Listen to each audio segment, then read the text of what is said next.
one night we got fucked up, and I got off the bus. He got off the bus first, and I was carrying on. And it was on silent. When I got back in, he left me a voice message, and it was just like, "Yeah, Sean. The only advice I have for you, man, is never stop the fun. Always have more fun than everybody else. Okay, listen to that, and you'll be fine, mate. All right."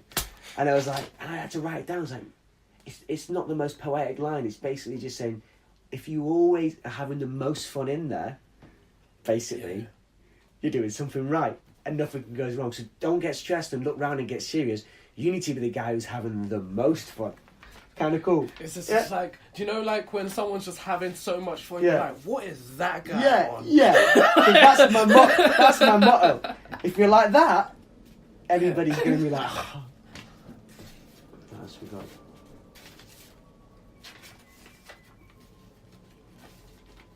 Yeah, simple ones.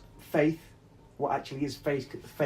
Because it was like, faith sounds like a bit of a lame word. Just in like when you hear it, it's like, have faith. Almost sounds like when you're like really down and you need something to cling to, and they're like, have faith, and it's almost a bit desperate. It doesn't sound like strength, does it? No. It sounds like, but I've read somewhere that faith is actually having the audacity to believe in the not yet seen.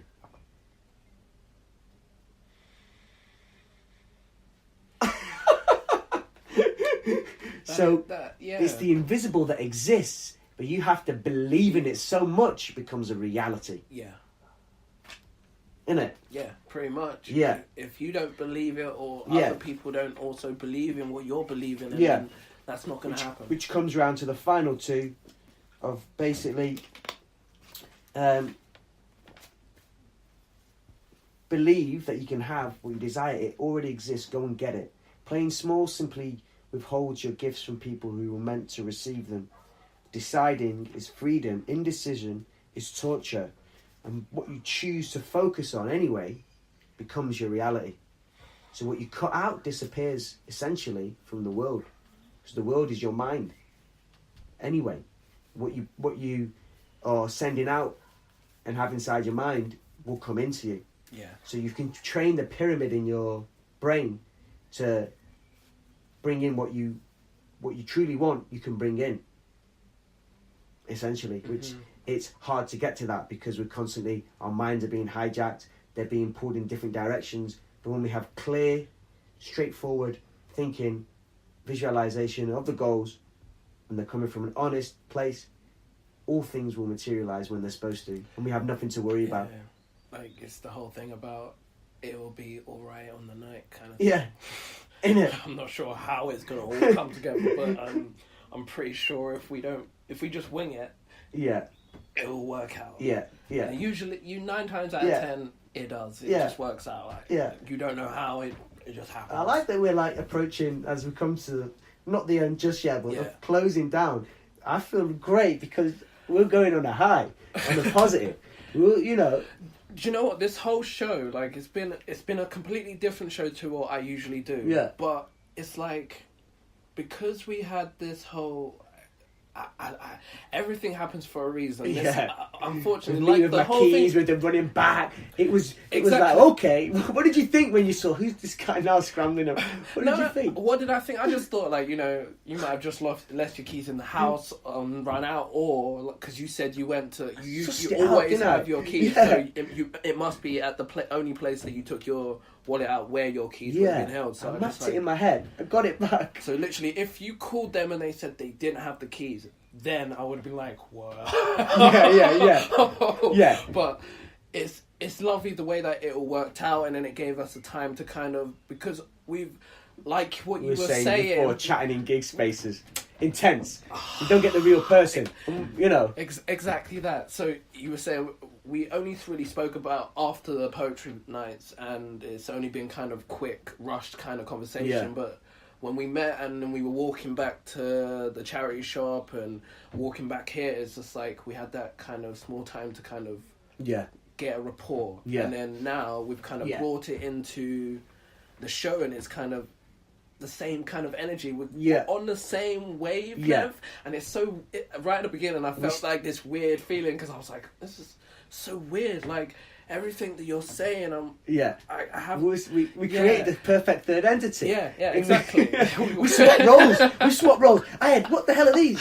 Oh, this is like, it's like like you were saying, you talk it into fruition. Like you were saying about the third entity, and then we kind of, this is what this episode is going to be called. Yeah, my opinion means the third entity. Yeah, because we literally talked it into the third person, and that's what we did right here. Yeah, and literally I created you, you created me, and together we created everything you see. Endless dreams and melodies drowning slowly, lost at sea.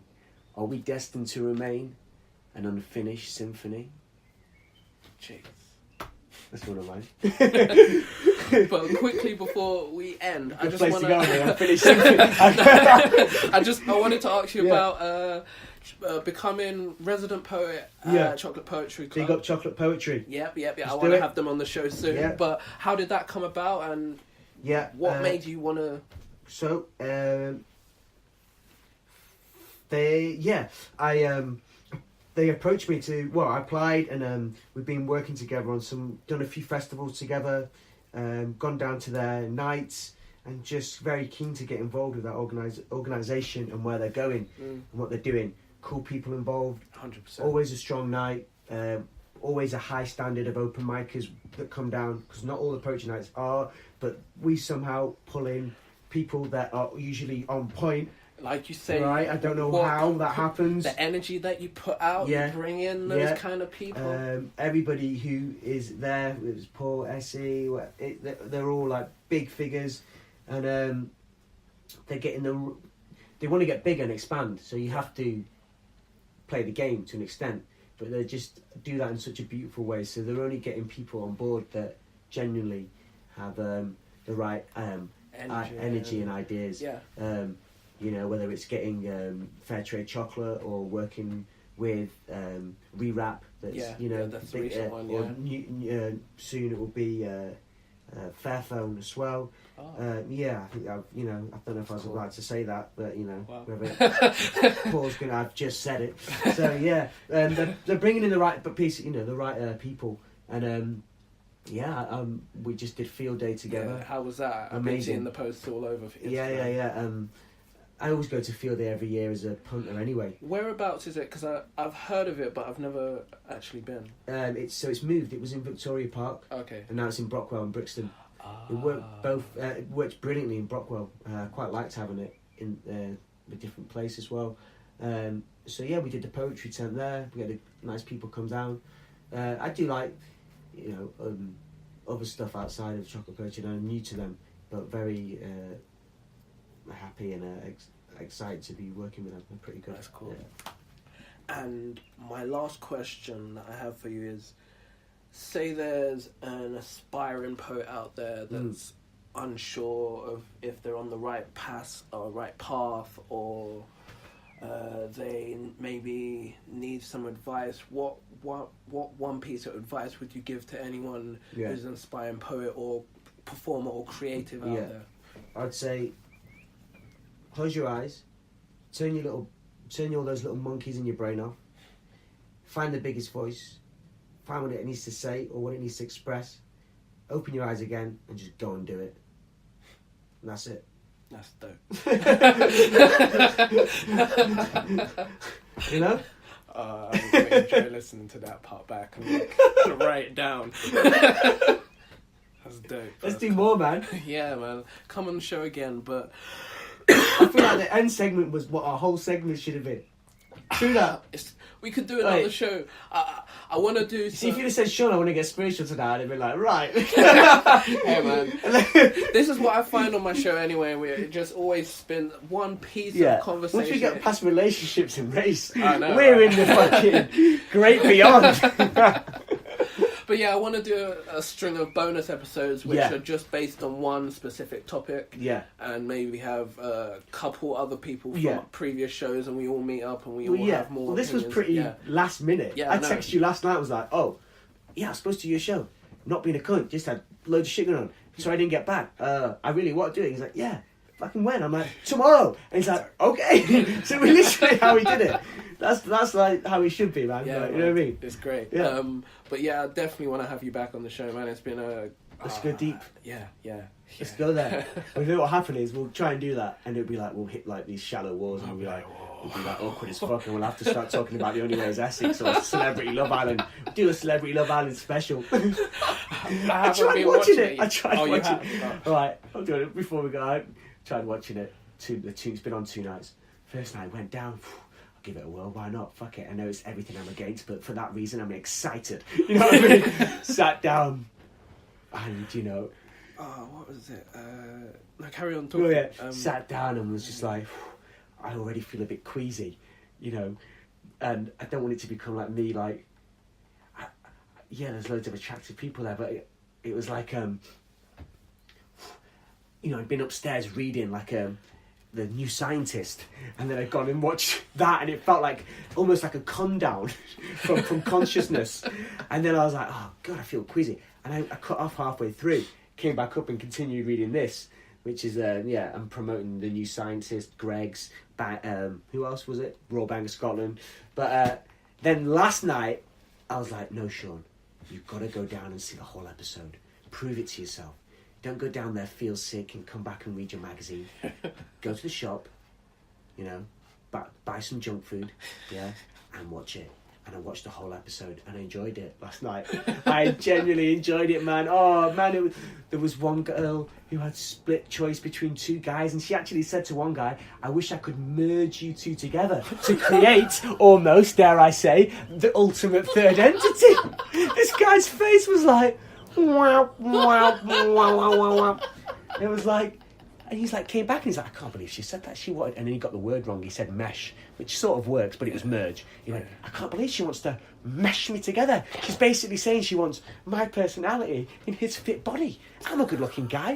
I mean, he's almost too good-looking. I was like, this is gold. How is this not funny?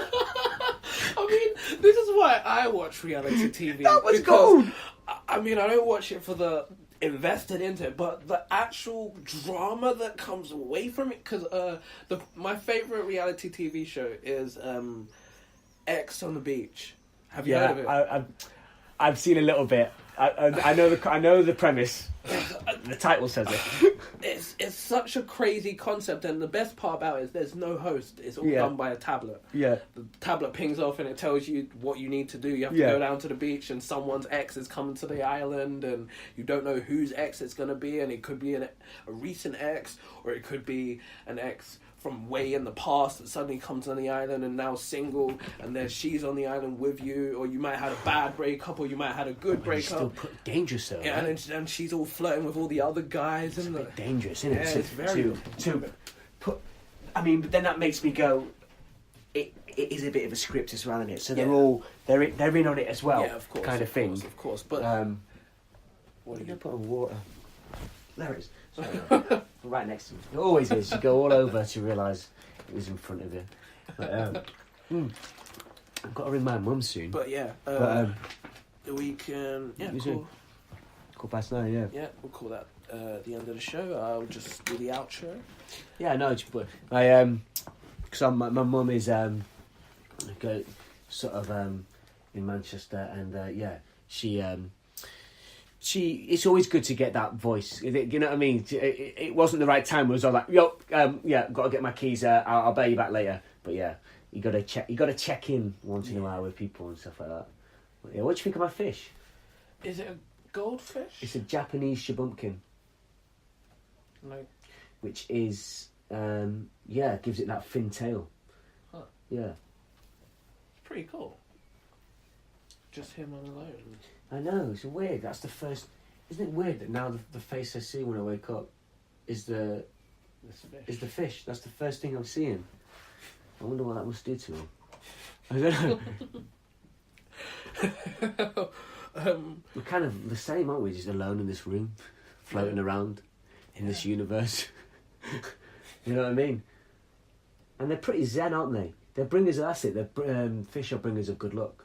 They're good looks, good luck and calmness vibe. Maybe that's what I need right now. And to be honest, yeah, all right, he's in a tank on his own, but maybe it's safer than him being in the sea with all that plastic. True. You know? It's been an absolute pleasure. I hope I've been a good... You've been an amazing...